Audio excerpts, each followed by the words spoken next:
Hello, dear aspirants. This is Shubham. Again, I would like to introduce myself. I am a primary teacher and posted in Kendriya Vidyalaya Bhunga. It is in Chandigarh regional office and it is in Punjab. So, I was getting a lot of requests from people that they wanted to know that how I started for my preparation and how I got selected in this exam. So, firstly, let me tell you one thing. Uh, uh, I did my JBT from Himachal only, and after that, I did my graduation in physics from HPU, and that is Himachal Pradesh University, and I simply prepared everything in between my graduation only, because after the graduation I had a job. Just after 10 to 12 days, I was having a job in Himachal only. I also worked in Himachal as a primary teacher, and yeah, that is all about this thing. So सबसे पहली बात तो कि जैसे ही मैंने JBT करा and I clear the Himachal Pradesh TET. So उसके बाद we went for a counselling और सब कुछ हुआ, ये प्रोसेस हुआ. एंड जैसे मेरी JBT ख़त्म हुई, I took admission in my BSc in graduation, and I started doing that thing कि हाँ थोड़ा सा अच्छे से कर लेते हैं. Apart from that I knew this thing कि आफ्टर ग्रेजुएशन मेरा एक मोटिव था कि मुझे ग्रेजुएशन के बाद जॉब चाहिए ही चाहिए, just to become economically stable. So यही चीज़ थी जो थोड़ा सा मोटिवेट करती रहती थी. एंड ओके, सो पहली बात तो कि प्रिपरेशन कैसे की, तो मैं थोड़ा बहुत बताऊं कि मेरे सिलेक्शन कहाँ कहाँ हुई है हिमाचल प्रदेश में. आफ्टर दैट DSSB मेरा MCD और DOE दोनों ही क्वालिफाइड है. इनफैक्ट बट जो मेरा DOE का अभी रिसेंटली ही एक नोटिफिकेशन में मेरा नंबर आया है. सो बाकी let us see, because I am from Himachal and I am posted just only 25 kilometers away from my hometown. So this KV is good for me right now, but who never knows, because you get all India transfers, because three of the teachers of my school are posted now are transferred to northeast. One is in Mizoram, one is in Arunachal Pradesh, and other one is in Assam, I think. Yes. So so that is it about the thing. So but still I'm preferring to work in KV only. So who never knows what happens next. So okay, so how did I start preparing? When I was doing my graduation, I went to library, अपनी college की library में. I used to sit there for half an hour or an hour, and there was a person over there when I was preparing for that thing. So at that time I just filled up the form for KVS. So he was a topper, I guess so, for MCA. He was doing MCA that time. So he simply asked me, we were having a conversation, and he said कि हाँ अच्छा KVS की तैयारी कर रहे हो. मैं कहा yes. So he said कि वो तो सारा NCERT से आता है. मैंने कहा ओके. So आई थॉट कि हाँ आता, मतलब ये ऐसे ही, मतलब मुझे लगा that he was not serious about that thing. So at that time मैंने सिलेबस वगैरह कुछ डाउनलोड नहीं किया था. Then a lot of teachers guided me about this thing कि that you must, whatever exam you are going to give, you must have that syllabus, you must have NCERTs, you must have previous year papers, and you must go through all these things. So मैंने यही चीज़ की. मुझे लगा कि Hindi and English I could do, maths I could do also, जो इस बार क्योंकि pattern एक मेरे अकॉर्डिंग बन गया था, because I was not good at memorising the thing. I always wanted to get some static knowledge. So current का थोड़ा सा मेरा बैक रहता ही था. इनफैक्ट तभी 2017 में when I gave this exam, I got 99 marks and I could not clear the cutoff for written examination.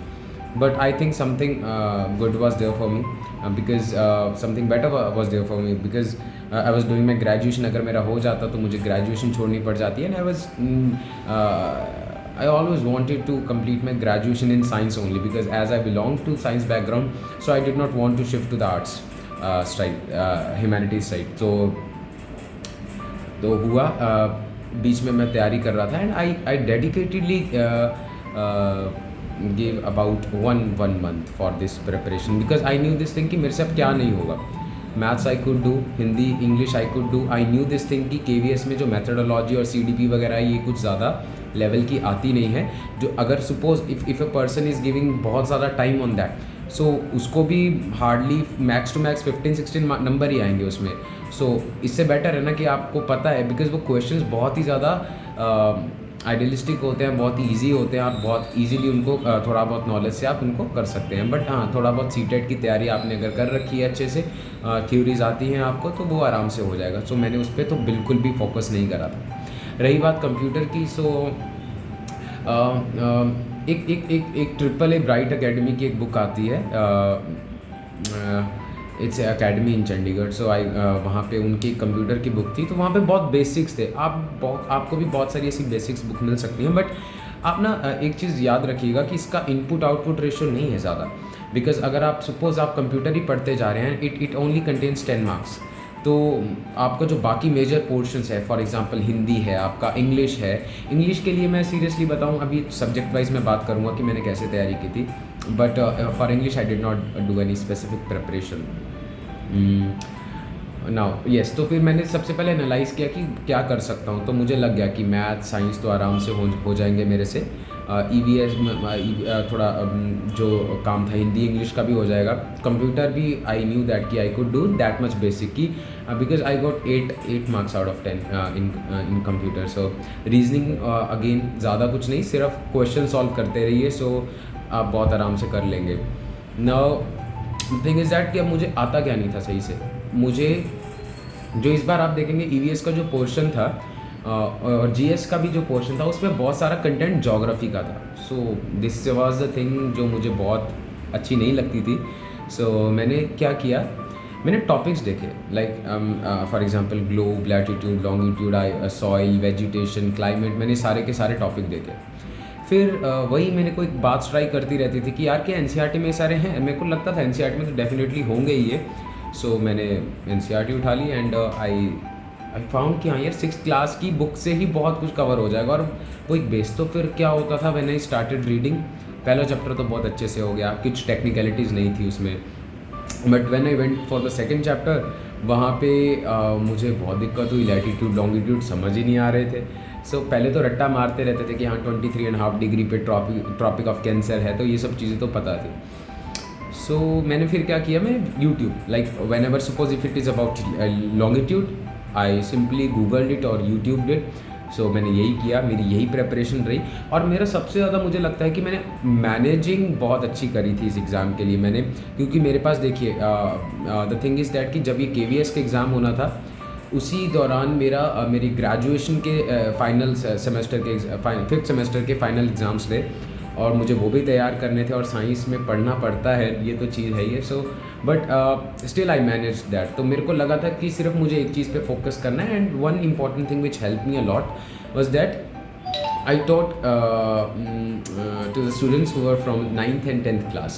So that was a very good batch. जो batch मेरे पास बहुत अच्छा है. तो अगर आपको ऐसा लगता है कि आप ट्यूशन्स पढ़ा के, बिकॉज यू नो साइंस को अगर आप ट्यूशन पढ़ाएंगे, bio I was not from the medical background और 10th में हम बहुत ज़्यादा सीरियस तो होते ही नहीं है.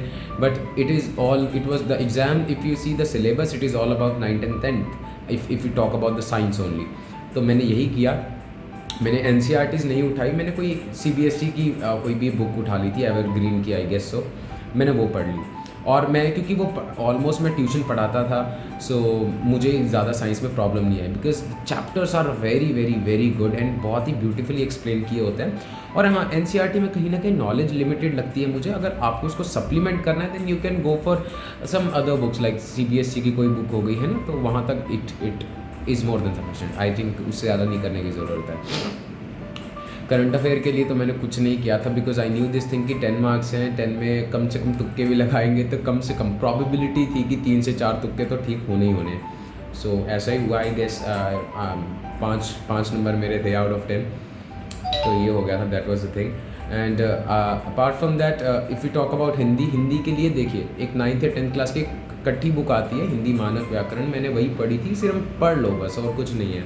और प्रीवियस ईयर पेपर हिंदी बहुत ईजी पूछी थी। इंग्लिश के लिए देखिए कहाँ इंग्लिश थोड़ा सा 50-50 है, it is predictable and unpredictable as well. Predictable part क्या है, उसके वॉइस है, उसके टेंस है, उसकी नरेशन है, ये 3 चीज़ें अगर आपको आती हैं बहुत अच्छे से, आपको आर्टिकल्स आते हैं, आपको मोडाल्स आते हैं, ये सब चीज़ें आती हैं तो आप इजीली वो कर सकते हैं। अब अनप्रिडिक्टेबल क्या है, antonyms, synonyms and idioms and phrases, तो ये चीज़ें ऐसी हैं जो कि अनप्रिडिक्टेबल है, कहीं से भी आ सकती हैं, तो यू नेवर नो, तो उस पर तैयारी करने की ज़रूरत भी नहीं है आपको। And apart from that maths के लिए देखिए as I belong to the maths background, so science background and maths background, so मैंने कोई तैयारी नहीं की थी इसके लिए स्पेसिफिक। बट केवीएस का जो पेपर था वो बहुत लेंदी था अगर देखा जाए, that is why the merit is low also, merit was low, it was I think 95 marks, yes. So ये 95 मार्क्स मेरिट थी, इसीलिए क्योंकि पेपर लेंदी भी था। एंड जिस हिसाब से अगर हम साइंस का पोर्शन देखें तो हमें नहीं लगा था, आई डिड नॉट नो कि यार ये इस लेवल तक के क्वेश्चंस पूछ लेंगे कि जहाँ पे न्यूमेरिकल्स ही पूछ लिए थे। बट सबसे अच्छी बात ये रही थी कि जो न्यूमेरिकल्स थे they were from your NCERTs, 9th class की NCERT में एक न्यूमेरिकल वही डाल रखा था उन्होंने। हाँ, स्टेटमेंट्स थोड़ा सा फ्लक्चुएट कर सकती हैं but numerical formula were same.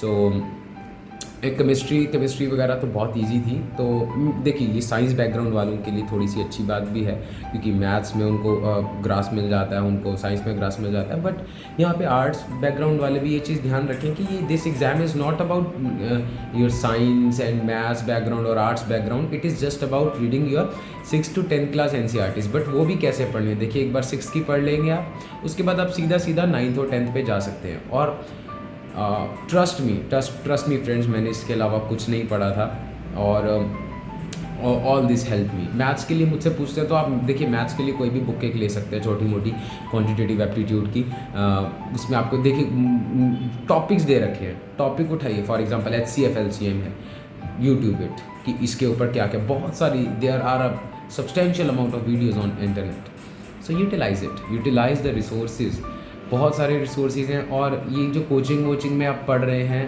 ठीक है कोचिंग के लिए गाइडेंस मिल जाती है but at the end of the day मेहनत आपको करनी है। तो अगर कोचिंग में आपको गाइड ही करेंगे, वो मुझे लगता नहीं कि इससे ज़्यादा गाइड वो कर सकते हैं जिसमें आपको सिंपल, अगर आपको रिसोर्सेज पता हैं, आपके पास यूट्यूब है, आपके पास टेलीग्राम चैनल्स हैं, there are a lot of channels over Telegram also, जहाँ पर आपको बहुत अच्छे से बहुत सारी वीडियोज़ मिल जाती है, कॉम्प्रीहेंसिव वीडियोज़ मिलती हैं। तो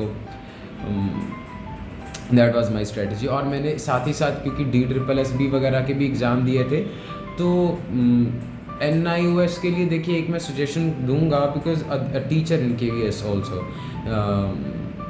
Ashwani sir, I think, I don't remember his name correctly but हाँ ये अश्वनी शिरोन कुछ ऐसा नाम है उनका, he is posted in KV Halwara. So वो बहुत अच्छी वीडियोज़ डालते हैं, NIOS के ही वो वीडियोज़ डालते हैं, तो please just go through that. Paid courses में ना पढ़िए, बिकॉज मैंने देखी है ये चीज़ कि हमारे एक यूट्यूबर ही यहाँ पे टीचर थे, बहुत स्टार्टिंग में उनका एक चैनल भी था and I also followed that, and उन्होंने बहुत बड़ी बातें करी थी कि मैंने KVS में इतने मार्क्स थे, मेरे इंटरव्यू में इतने मार्क्स थे, 58+ मार्क्स थे, कुछ इतने थे। और जब मैंने वो चेक किया, बिकॉज उनका नाम ही थोड़ा सा यूनिक था, उनका सरनेम कुछ यूनिक था, तो मैंने चेक किया जब, तो he got only I think 38-40 marks, तो वो बेवकूफ़ बना रहे थे।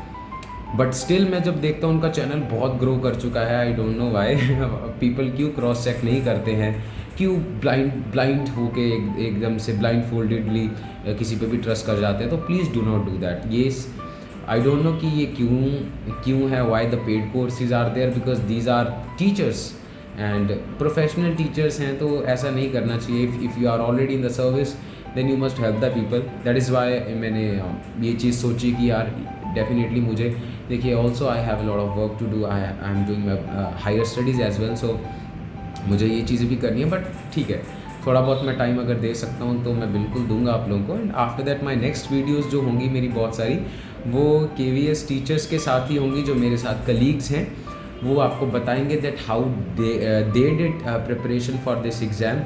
और हम बहुत जल्दी और इंटरव्यू की बहुत अच्छी वीडियोज़ लेके आएंगे, बिकॉज मेरे साथ जितने भी कलीग्स हैं they are highly intellectual, highly experienced और बहुत ही अच्छे हैं वो। So they will also guide you guys. कुछ भी प्रॉब्लम हो, you can also contact me on WhatsApp कहीं पे भी आप मेरे को बोल सकते हैं कि yes sir we need this help, and whenever I get time I will definitely try to help you out. Okay, so thank you. एंड इसी तरीके से प्रिपरेशन कीजिए, NCERT सिलेबस, मार्केट, जो भी कुछ किया है आपने, सुपर सिलेबस में एक टॉपिक मोशन का पढ़ लिया, मार्केट की ये मैंने कर लिया है, एंड आफ्टर दैट MCQs लगाइए। उसके MCQs कहीं जाने की ज़रूरत नहीं है, टेस्ट सीरीज़ लेने की ज़रूरत नहीं है, बिकॉज कोई भी नहीं जानता कि पेपर क्या डाल सकता है। तो इसीलिए बिलीव ऑन NCERTs, हर एक लाइन को पढ़ो कि सोचो इसमें क्या क्वेश्चन बना सकता है पेपर वाला। उस चीज़ को जब आप करना सीख जाओगे, you will definitely crack this exam, and I am very much hoping to see you all in this संगठन। सो थैंक यू, जय हिंद, जय भारत। I hope this video helps you. Thank you.